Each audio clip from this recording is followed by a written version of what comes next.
दोस्तों आपका fourth round counselling अब शुरू होने वाला है 5 तारीख से। और जिन बच्चों को अभी तक कॉलेज प्राप्त नहीं हुआ हो, निश्चित रूप से फोर्थ एवं फिफ्थ काउंसलिंग में उन्हें कॉलेज प्राप्त हो जाएगा। दोस्तों जिन बच्चों को मनपसंद ब्रांच नहीं मिलेगा, वह निश्चित रूप से फोर्थ नहीं मिला है, वो फोर्थ और फिफ्थ काउंसलिंग में निश्चित रूप से भाग ले लीजिएगा। नहीं तो बाद में ब्रांच चेंज नहीं हो पाता है, ताकि बाद में ऐसा न आप कहें कि सर ब्रांच चेंज कैसे होगा, हो नहीं पा रहा है, तमाम दिक्कतें आती है। तो चलिए आज यही सारी चीज़ें जानते हैं कि फोर्थ राउंड काउंसलिंग में क्या क्या सावधानियां रखनी पड़ेगी, ताकि हमको एक बेहतर कॉलेज प्राप्त हो जाए और मनपसंद ब्रांच भी प्राप्त हो जाए। दूसरी बात, आपको जिन बच्चों को थर्ड राउंड में आपको सीट अलॉटमेंट हो गया है, आपको कॉलेज प्राप्त हो गया है, वे समय के अनुसार यानी निश्चित तिथियों के अंदर ही अपना डॉक्यूमेंट वेरिफिकेशन करा लें और निश्चित तिथि के अंदर ही आप अपने फीस को जमा करते हुए अपने कॉलेज पे जाएं। जितने भी बच्चे हैं थर्ड राउंड तक, वे कॉलेज पे जाएं, नोटिस देखें कि कब कॉलेज जाना है, वहाँ पे पूछें, वहाँ से जानकारी प्राप्त करें कि कॉलेज वहाँ कब जाना है। जैसा कि आगे बताया हूँ मैं कि कॉलेज कब जाना है आपको, ठीक है, लेकिन कॉलेज कब से शुरू होने वाला है ये चीज़ें तो आपका नोटिस बता रहा है, ठीक है, लेकिन कॉलेज कब से शुरू होगा ये आपके कॉलेज वाले ही बताएंगे। इसलिए प्रत्येक बच्चे जो कॉलेज अलॉट हुआ है, वो प्रत्येक बच्चे अपने संस्था पर जाएंगे और यह जानकारी प्राप्त करेंगे। तो फोर्थ राउंड काउंसलिंग या थर्ड राउंड काउंसलिंग से जुड़ी सारी चीज़ें इसमें आप बताए जाएंगे, रिजल्ट से संबंधित एवं फोर्थ राउंड काउंसलिंग में सावधानियां क्या रखनी है। तो सभी बच्चे जुड़ जाइए, अदर स्टेट वाले हैं तो भी इस वीडियो को आप लोग लास्ट तक देखिए। चैनल पर नए हों तो सब्सक्राइब जरूर करिए। चलिए शुरू करते हैं आज का वीडियो। हेलो दोस्तों, मैं हूं के आर मिश्रा, स्वागत करता हूं अपने यूट्यूब चैनल में। दोस्तों जैसा कि थर्ड राउंड का सीट अलॉटमेंट रिजल्ट आप लोगों को प्राप्त हो गया है, यानी सबको कॉलेज अलॉट हो गया है, मैक्सिमम बच्चों को कॉलेज अलॉट हो गया है, ठीक है। लेकिन दिक्कत यहाँ पे है, थर्ड राउंड सीट अलॉटमेंट, यहाँ देख रहे हैं आप, third round of seat allotment all candidate are freeze. जैसा कि आपको 31 तारीख, आज 1 तारीख है, 31 तारीख का जो रिजल्ट आया हो तो ऑल कैंडिडेट फ्रीज होंगे। इसका मतलब फ्लोट का ऑप्शन देखने को उनको नहीं प्राप्त होगा, तो क्या फिर वो फोर्थ राउंड काउंसलिंग में भाग ले सकते हैं? विषय यह रहा। चलिए शुरू करते हैं आज का वीडियो और इसी सारे तथ्यों को आज क्लियर करेंगे कि कैसे कोई जो बच्चे नहीं लेना चाहते हैं वो कॉलेज, या जिन बच्चों को नहीं मिला है वो फोर्थ राउंड में कैसे भाग ले सकते हैं काउंसलिंग में, ठीक है। कुछ बच्चों को कॉलेज बढ़िया नहीं मिला है, कुछ बच्चों को ऐसा है कि ब्रांच सही नहीं चयन हो पाया है, सही नहीं मिल पाया है, तो फोर्थ राउंड में कैसे काउंसलिंग करें।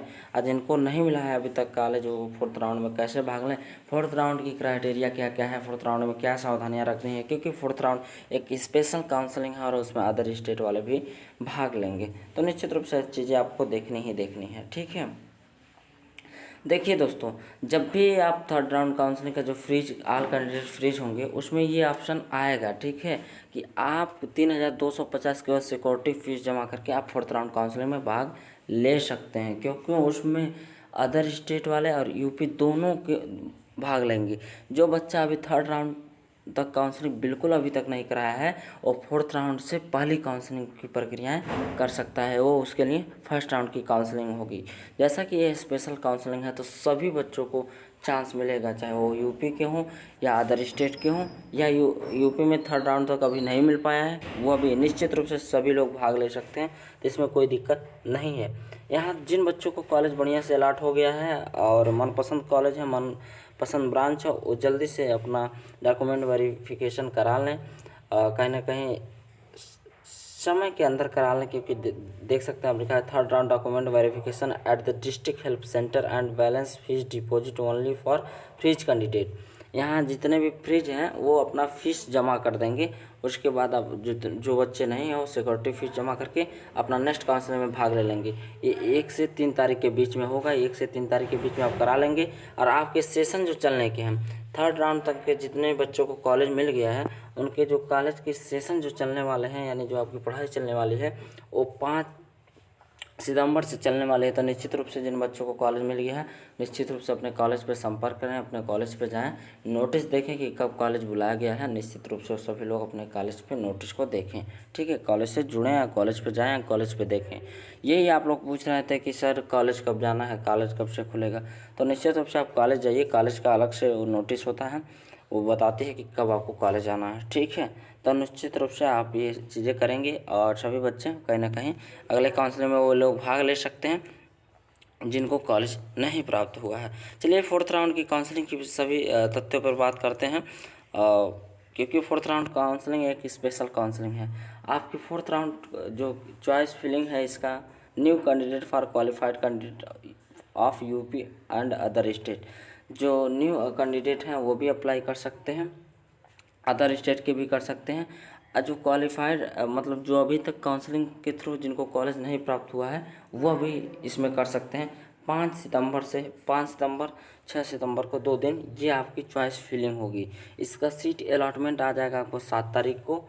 यहीं आपकी ऑनलाइन फ्रीज फ्लोट की बात करें तो 8 तारीख से 9 तारीख के बीच में 2 दिन रहेगा ये, ठीक है। फोर्थ राउंड डॉक्यूमेंट वेरिफिकेशन की बात करें तो 8 से 9 रहेगा। वहीं फिफ्थ राउंड फोर्थ फिफ्थ दोनों एक ही साथ होगा। फिफ्थ की बात करें तो 8 से शुरू हो जाएगा। फिफ्थ राउंड के रिजल्ट की बात करें तो 10 तारीख से शुरू हो जाएगा। फिफ्थ राउंड की जो फ्रीज फ्लोट की ऑप्शन है 11-12 तारीख को रहेगा। फिफ्थ राउंड की जो डॉक्यूमेंट वेरिफिकेशन है 11 और 12 तारीख को सितंबर तक रहेगा।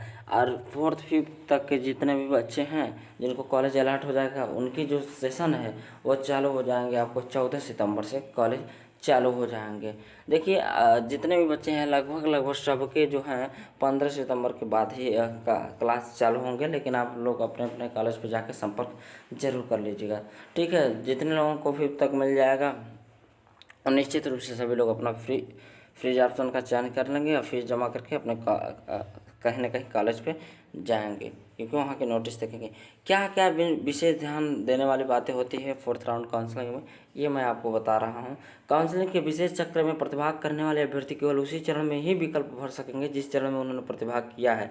यदि कोई ऐसा बच्चा है जो पहले काउंसलिंग से कराता हुआ आ रहा है, तीसरी काउंसलिंग तक उसे कोई कॉलेज प्राप्त नहीं हुआ है, तो फोर्थ राउंड में भी वो उसी प्रकार से भरेगा, उसका कोई चेंजिंग नहीं होगा, ठीक है। अगले चरण में अभ्यर्थी द्वारा भरी हुई पूरे चरण की सीट विकल्पों के आधार पर ही आवंटन किया जाएगा, यानी उसके लिए कोई चेंजिंग नहीं होगा। लेकिन जो अदर स्टेट के हैं या जो बच्चे फर्स्ट टाइम काउंसलिंग करा रहे हैं इसमें, उनका निश्चित रूप से वो चेंज कर सकते हैं। अपना ब्रांच कॉलेज का जो फिलअप है, चॉइस फिलिंग है, वो अनलिमिटेड कर सकते हैं, ठीक है। तो अदर स्टेट वालों के लिए तो पहला काउंसलिंग हुआ, और जिन बच्चों को अभी तक काउंसलिंग नहीं करा है, यूपी के हैं, वो भी नए तरीके से करा सकते हैं। लेकिन जो बच्चा थर्ड काउंसलिंग तक कोई भी कॉलेज नहीं प्राप्त हुआ है, तो उसी कॉलेज और उसी ब्रांचों के आधार पे वो नेक्स्ट काउंसलिंग यानी फोर्थ राउंड काउंसलिंग करेगा। अभ्यर्थी द्वारा चयनित सीटों में कोई सुधार परिवर्तन संभव नहीं होगा, अतः विगत वर्ष 2022 के ओपनिंग क्लोजिंग रैंक का अध्ययन कर विकल्पों का चयन करना उचित होगा, जैसा कि मैं पहले ही ये चीज़ें बता दिया।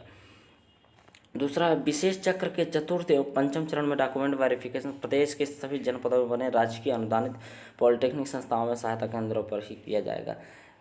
जबकि जैसा कि आप जाने हैं थर्ड काउंसलिंग तक भी हेल्पलाइन सेंटर पे ही आपका डॉक्यूमेंट वेरिफिकेशन हुआ है, तो वैसे ही आपके फोर्थ और फिफ्थ राउंड की काउंसलिंग के जो भी चीज़ें हैं, डॉक्यूमेंट वेरिफिकेशन है, वो जनपद में बने सहायता केंद्र यानी हेल्पलाइन सेंटर पे ही होगा, ठीक है।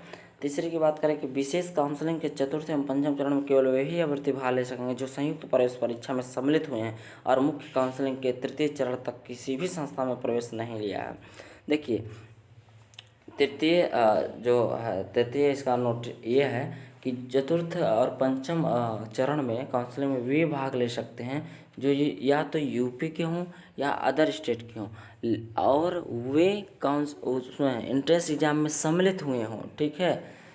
फेल हुए हों, पास हुए हैं, ये जरूरी नहीं है, केवल सम्मिलित हुए हैं वे बच्चे आके इसमें काउंसलिंग करा सकते हैं। समझिए इन बातों को, जो बच्चे सम्मिलित हुए हैं वो निश्चित रूप से आप आके अपना काउंसलिंग करा सकते हैं। जैसा लिखा है, परीक्षा में सम्मिलित हुए हैं और मुख्य काउंसलिंग के तिथि चरण तक किसी भी संस्था में प्रवेश नहीं लिया, और वे बच्चे भी काउंसलिंग करा सकते हैं जिन बच्चों को अभी तक एडमिशन नहीं लिया है, पहले तृतीय काउंसलिंग के दौरान, यानी तीनों काउंसलिंग के दौरान जो कॉलेज अलाट हुआ है उसमें भी आप किसी भी कॉलेज में एडमिशन नहीं लिए हैं, वे भी अब चौथे काउंसलिंग में भाग लेंगे। ठीक है, यहाँ से सारी चीज़ें क्लियर हो रही है।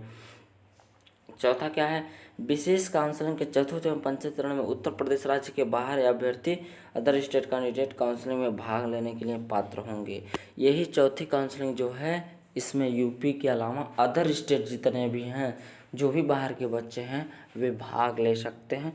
उनके लिए यह प्रथम काउंसलिंग होगा। ठीक है। पाँचवां है, विशेष काउंसलिंग के चतुर्थ एवं पंचम चरण में यदि किसी अभ्यर्थी को सीट आवंटित होती है तो उसी चरण में निर्धारित तिथियों तक डॉक्यूमेंट वेरिफिकेशन कराना तथा निर्धारित शुल्क जमा करना अनिवार्य है। यदि किसी को चतुर्थ चरण के द्वारा यानी फोर्थ राउंड काउंसलिंग के द्वारा कोई कॉलेज अलाट होता है, अगर उसको फ्रीज करना है तो समय जितनी भी तिथि दी रहेगी डेट, उसके अंदर ही आप डॉक्यूमेंट वेरिफिकेशन कराएंगे, फीस जमा करेंगे। ठीक है। यदि आपको फ्लोट करना है तो आपको सिक्योरिटी फीस जमा करके आगे की काउंसलिंग में भाग लेना होगा, यही कह रहा है। ठीक है। यदि कोई अभ्यर्थी डॉक्यूमेंट वेरिफिकेशन तत्पश्चात निर्धारित शुल्क नहीं जमा करता है तो वह आगे के सभी चरणों की काउंसलिंग हेतु तो अपात्र होगा। यदि डॉक्यूमेंट वेरिफिकेशन करने के पश्चात आप निर्धारित शुल्क नहीं जमा करते हैं तो आगे के आप किसी भी काउंसलिंग में भाग नहीं ले सकते। अतः अभ्यर्थी केवल वही विकल्प भरें जिसमें वे प्रवेश के लिए इच्छुक हों। अतः अभ्यर्थी केवल वही विकल्प भरें जिसमें वह प्रवेश के लिए इच्छुक हों। यदि मान लीजिए आप फ्रीज कर दिए और आप फीस भी नहीं जमा किए, डॉक्यूमेंट भी वेरिफिकेशन नहीं कराएं, तो आगे की काउंसलिंग में पात्र नहीं हो पाएंगे। इसलिए वही विकल्प का चयन करें जिसमें आप प्रवेश के लिए इच्छुक हों। फ्रीज फ्लोट का सही उपयोग। ठीक है। पाँचवां है, डॉक्यूमेंट वेरिफिकेशन के पश्चात राजकीय अनुदानित तथा निजी क्षेत्र की पॉलिटेक्निक संस्थाओं के अभ्यर्थी अपने लॉगिन सीट्स के एक्सेप्टेंस एवं काउंसलिंग शुल्क 3250 तथा अवशेष शिक्षण शुल्क निर्धारित अंतिम तिथि तथा समय तक पोर्टल पर इतना जमा कर दें। जैसा कि ये बताया है, ऑनलाइन फीस जमा होगा। तो ये सारे मुख्य बिंदु हैं जो फोर्थ राउंड काउंसलिंग में ध्यान देने योग्य बातें थी। सभी को बेहतर से बेहतर कॉलेज मिलेगा, मैं आपके साथ हूँ। ढेर सारी शुभकामनाएं देता हूँ कि सभी को बेहतर कॉलेज मिले।